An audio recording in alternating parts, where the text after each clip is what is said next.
Olá, minha gente, estamos aqui de volta para mais uma aula de introdução aos estudos históricos.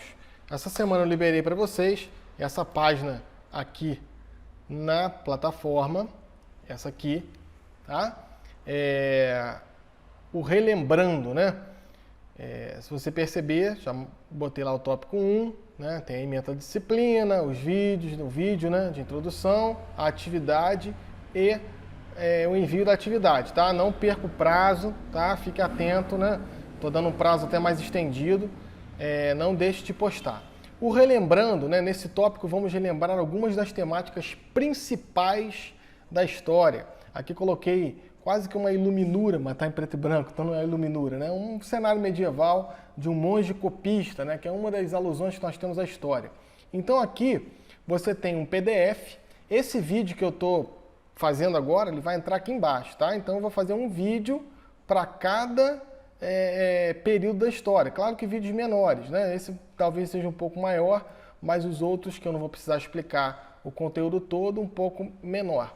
Então aqui você vai ter o resumo da história antiga oriental, o resumo da história antiga clássica, o resumo da história antiga medieval e moderna, o resumo da história contemporânea, o resumo da história contemporânea 2 e o resumo da história do Brasil colonial. Ufa, fiquei até cansado, mas não fique não, porque vale a pena a gente relembrar um pouco do processo histórico.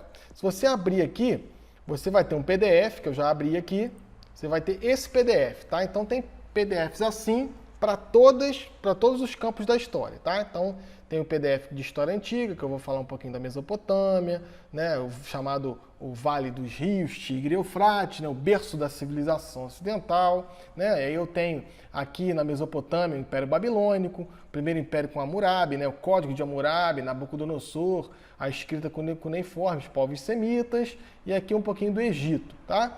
Eu fiz esses tópicos para todos os períodos da história. Como eu disse lá no primeiro vídeo introdutório, da famosa história francesa, a história quadripartite francesa, história dividida em 4 grandes partes, né? Então isso que a gente vai trabalhar agora imediatamente, um pouquinho da história antiga oriental, tá?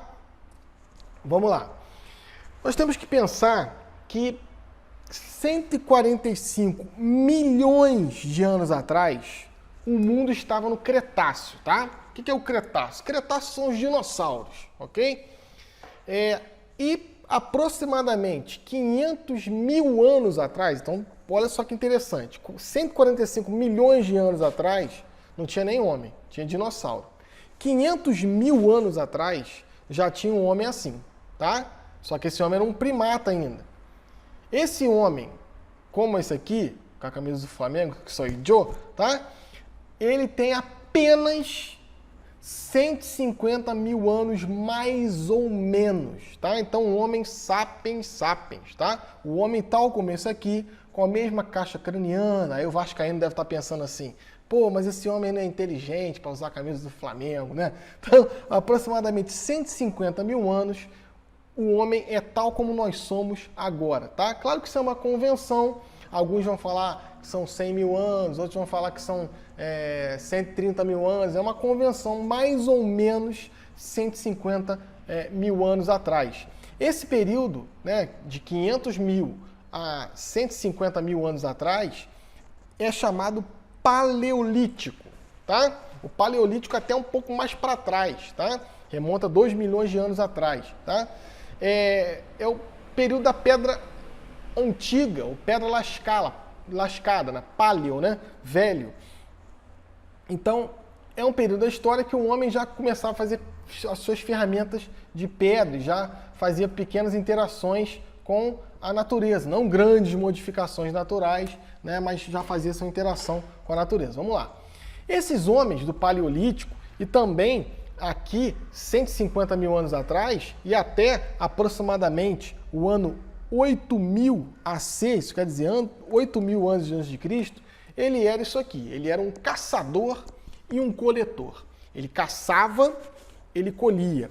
Bruno, eu quero ler um pouco mais sobre isso que você está falando. Eu achei super interessante essa parte dos caçadores e coletores. Fica tranquilo que você vai ter essa disciplina chamada História Antiga Oriental. Então nós vamos falar bastante disso. Vou dar texto, vou explicar. Isso aqui é só para tu relembrar. Só para tu ficar com um pouquinho mais de gosto para estudar, para ver os vídeos meus, para me ouvir no carro. Olha só que maravilha. Então eles são caçadores e coletores. Como eles eram caçadores e coletores, eles eram nômades. Claro, porque se eles caçavam e eles colhiam, eles não tinham uma morada fixa. Né? Pensar que aproximadamente 15 mil anos antes de Cristo, nós ainda estamos num processo de Era do Gelo. Então não tinha uma morada fixa. Ele caçava, ele colhia, ele de alguma maneira extinguia ali os recursos naturais que estavam próximo a ele. Acabando os recursos, ele mudava para outros lugares, tá? Agora, existe sim aí no Neolítico uma grande revolução, tá? A chamada Revolução Agrícola. O que seria uma revolução? Seria você, né? Claro que não uma revolução armada, não uma luta de classe, né? Mas uma revolução seria você mudar completamente os paradigmas de um comportamento humano. Então, se eu era um caçador e coletor e passo agora a plantar o meu alimento e passo a também beneficiar o meu alimento, isso é sensacional. E não apenas beneficiar o alimento, eu começo a fazer pequenas plantações, claro, se eu estou beneficiando, eu tenho plantações, eu passo também a criar pequenos animais de abate, então eu começo a ter um outro patamar, né? E aí vem a grande revolução tecnológica, né? Eu costumo dizer para os alunos de ensino fundamental, médio, que eu também tenho contato, que tecnologia não é simplesmente uma coisa que acenda, ok? Tecnologia é tudo que ajuda o homem a viver melhor. Claro que nós que estamos hoje impregnados da tecnologia, você de repente, eu não sei onde você está vendo esse áudio, esse vídeo, você pode estar na sua casa, você pode estar no seu celular, você pode estar de repente no seu carro, você baixou o vídeo, colocou lá no pendrive, está vendo no seu carro, está ouvindo no seu carro. Não veja, escute no carro, ok? Para não ter acidente. Não sei, olha só que processo tecnológico, sensacional. Você pensar isso há 30 anos atrás é uma coisa sensacional, é incrível. Isso, você pensar isso há anos atrás, como a tecnologia avançou, é um negócio absurdo. Agora, a tecnologia está no meio e na vida do homem há muitos e muitos e muitos séculos. E a principal tecnologia que nós temos, e que foi inventada sem dúvida nenhuma, é a agricultura, minha gente. Tá? Esses dias o João falou assim para mim: pai, eu não quero almoçar, o João é meu filho. Pai, eu não quero almoçar não, eu queria uma vitamina. Eu falei, ótimo. Fui lá no Tere Frutas, né, fazendo a propaganda aqui do supermercado. Fui lá no supermercado, depois eu pedi um migué pro supermercado, foi feito esse marketing aqui. Fui lá no supermercado, comprei uma laranja, comprei uma banana, comprei uma maçã, comprei um mamão, coloquei lá uma aveia, bati, ele tomou. Gente, imagina isso 8 mil anos antes de Cristo. O cara encontrava uma banana e ele até chorava, porque não tinha. Ele era um caçador, ele era um coletor. Né? Com esse processo de agricultura, isso teve uma revolução. Vamos lá. E aí eu passo a ser um pastor sedentário. Olha, como você é hoje.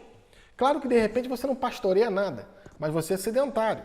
Tá? Você tem uma morada fixa, determinada por períodos de tempo. Claro, quem mora de aluguel, quem muda muito, mesmo assim é sedentário, porque você estabelece ali o seu lugar, você tem um endereço fixo, você não tem que mudar porque acabou a água, ou acabou o alimento, ou começou a congelar tudo, isso não existe mais, tá?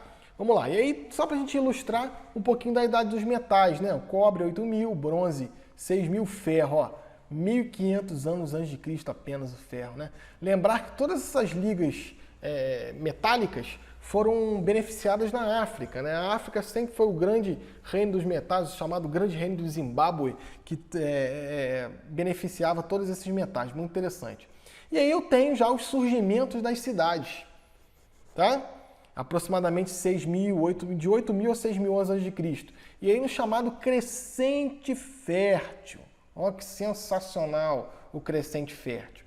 Claro que aqui no nosso resumo a gente não vai aprofundar muito, mas lá na disciplina, você já deve estar também interagindo lá na disciplina, você sabe que você tem a disciplina lá chamada História Antiga Oriental. Inclusive, esse resumo que está alocado na disciplina Introdução aos Estudos Históricos também vai servir lá para a disciplina História Antiga Oriental, ok? Então, eu não vou muito aqui para o Oriente,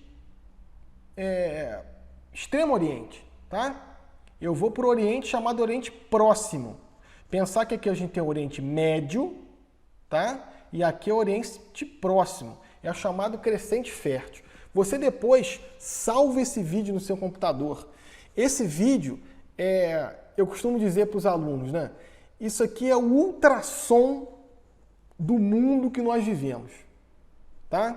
É o ultrassom, o 4D do mundo que nós vivemos. O mundo que nós vivemos nasceu aqui, no chamado crescente fértil, no Vale da Mesopotâmia, no delta do Nilo. Tá? Aqui surgiram as primeiras civilizações do mundo ocidental. Claro que se eu for um pouco mais para cá, para a Índia, eu vou ter o rio Indo, ok? Se eu for um pouco mais para o Extremo Oriente, eu vou ter na China o rio Azul e Amarelo, que estão acontecendo concomitantemente, ok? 8.000, 9.000 anos antes de Cristo aproximadamente na China, tá? Mas esses povos nos influenciaram? Menos. Aqui não. Aqui é o ultrassom do mundo que nós vivemos, tá? E aí tem o Egito. O Egito é algo de sensacional, tá? Grandes engenheiros. A primeira vez que utilizou-se em larga escala a engenharia hidráulica, costumo dizer para os alunos de engenharia, quem inventou a engenharia hidráulica foi o Egito, né? Porque você trabalhar com o Rio Nilo, você trabalhar com as grandes construções sem ter uma noção de hidráulica era impossível, né?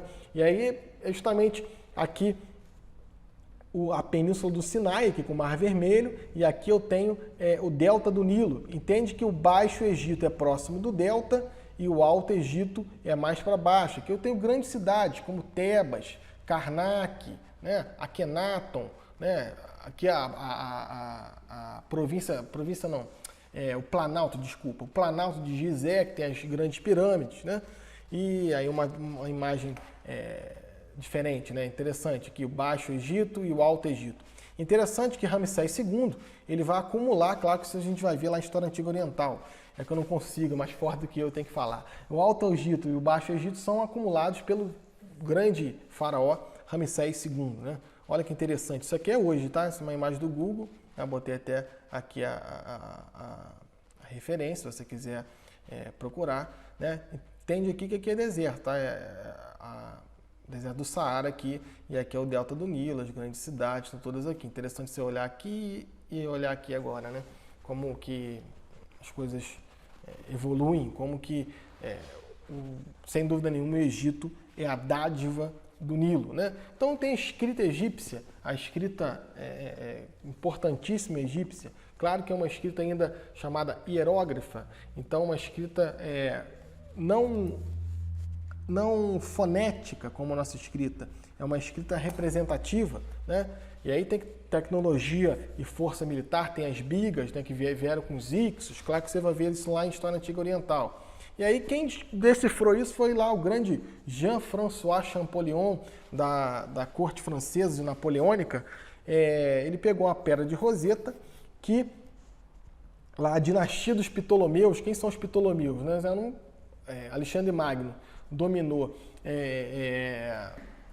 quase todo o mundo conhecido, mais ou menos 400 anos antes de Cristo, tá?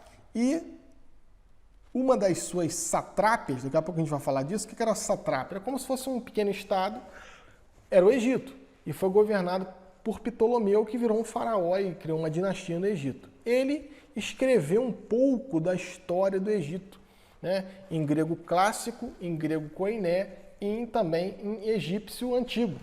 E o Jean-François Champollion, comparando o grego antigo, o grego clássico E as letras e as representações egípcias, ele conseguiu decifrar e criar um códice para que as pirâmides também fossem decifradas. Olha que coisa sensacional. Costumo dizer que sem isso aqui a gente saberia muito pouco do Egito, inclusive de Alexandre Magno. Né? E aí nós temos 6.000 anos antes de Cristo, aqui a gente falou um pouquinho do Egito, a gente tem 6.000 anos antes de Cristo, a Mesopotâmia. Lembra, olha bem, né? Mesopotâmia, não é Mesopotâmia, nem Mesopotâmia. A Globo que adora falar Mesopotâmia. Né? Vamos lá. Aqui nós temos o Vale da Mesopotâmia, temos o Tigres e o Eufrates, né? O Tigres aqui e o Eufrates aqui. Aqui tem todos os povos chamados povos semitas, tá?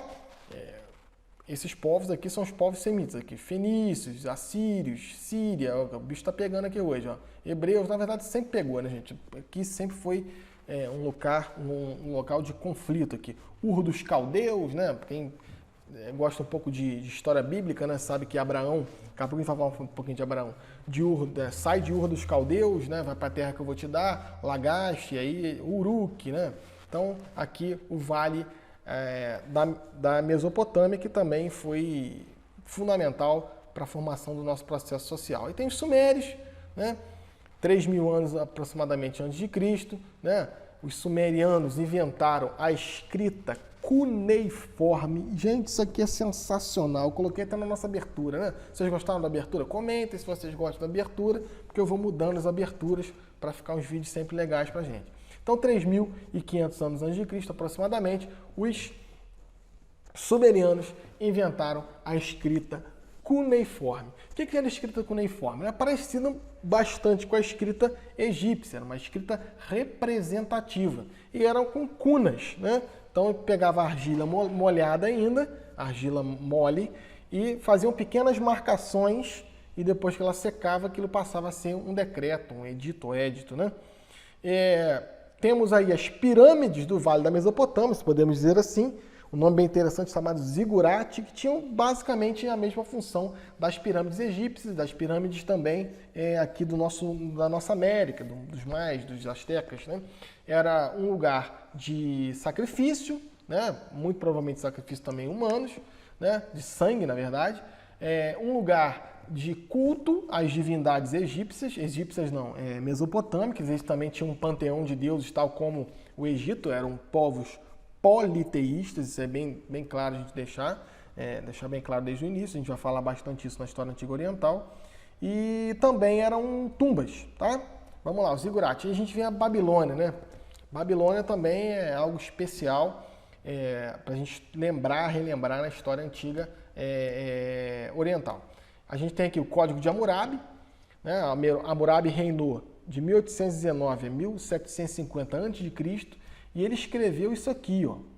Isso aqui é uma estela, é o nome da pedra, tá? Uma pedra que tem o nome de estela, e está lá no Museu do Louvre, né? E tem 282 artigos. É o primeiro código de lei escrito na Terra, minha gente. Se você, de repente, fez direito e agora está fazendo história à distância, você, quando estudou lá a Introdução à História do Direito, ou Introdução ao Direito, você aprendeu que o primeiro códice da Terra, o primeiro código da Terra, é o Código de Hammurabi. Bruno, não existia lei antes do Código de Hammurabi? Claro que existia, porém não escrita, tá? Claro que quando Hammurabi terminou de escrever, né, o 282º artigo, colocou lá um ponto final, ele deu uma dor na consciência, né? Porque ele falou assim, nossa, por que eu escrevi isso? Por quê? Quando um legislador exerce a sua função, ele se auto-obriga àquilo. Então, Hammurabi passou também a ser regido pela lei que ele mesmo estabeleceu, tá? E aí vem Nabucodonosor, não a nave do Matrix, tá? Mas o Nabucodonosor foi um outro rei que criou lá os famosos jardins suspensos da Babilônia. O pessoal às vezes não sabe por que ele criou os jardins suspensos da Babilônia. É simplesmente para a esposa dele não precisar passear, não precisar sair de casa, né? Ele fez tudo ali para a esposa. Vem os fenícios, os grandes navegadores, né? Os fenícios, sem dúvida nenhuma, né? Aqui tem um mapinha das rotas comerciais dos fenícios, né? Sem dúvida nenhuma, os grandes desbravadores desse período antigo, né? Eu coloquei grandes navegadores, e o alfabeto fenício. Meu amigo, o alfabeto fenício também é um alfabeto sensacional, que vai se aproximar do nosso alfabeto. Claro que a gente tem lá o sumeriano com a escrita cuneiforme. O fenício avança. O fenício vai escrever, vai montar uma escrita fonética, como a nossa. Por exemplo, se você desenha lá o A aqui, você sabe que esse desenho, que esse rabisco, que tem um valor, tá? Ele tem um valor fonético. A, né? B, ó, que sensacional. Eles que inventaram isso, tá? Também inventaram outras coisas, tá? Pensaram no sistema de esgoto, claro que não subterrâneo. Quem inventou o sistema de esgoto subterrâneo foi o romano. Mas sistema de esgoto, enfim, uma série de outras benesses foram inventadas pelo mundo antigo e principalmente pelos fenícios, tá? A gente tem agora, na minha opinião, sem dúvida nenhuma, a cereja do bolo do mundo antigo oriental, que são os judeus, né?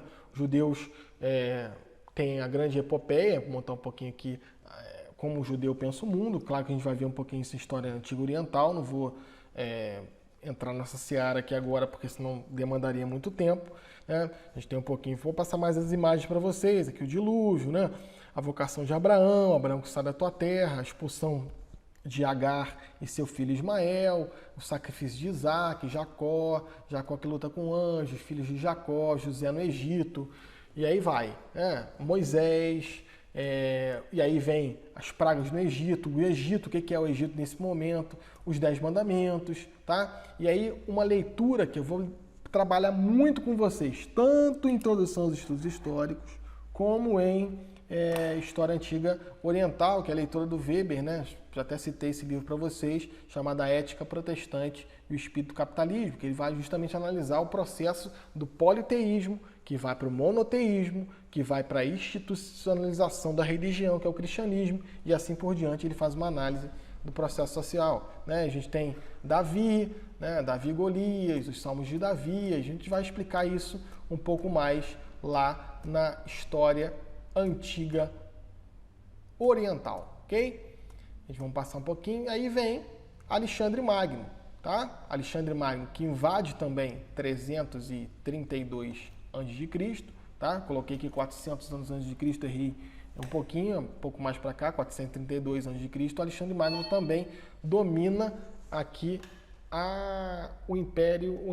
domina também a Palestina, domina aqui a Babilônia, tá? E aí vem o Império Persa, aproximadamente 2000 anos antes de Cristo, e os gregos. Os gregos já é a próxima aula, tá? Então a gente fica por aqui, você responde lá as perguntinhas que eu tô te fazendo lá, perguntinha rapidinha, só para a gente interagir, só para eu ter certeza que você viu o vídeo e interagiu. E 800 anos antes de Cristo, você tem os gregos. Vou passar aqui só para você ficar com vontade de ver. A gente vai falar da filosofia, ó, tá? Mas isso é assunto para outro vídeo, tá? Então até a próxima, forte abraço.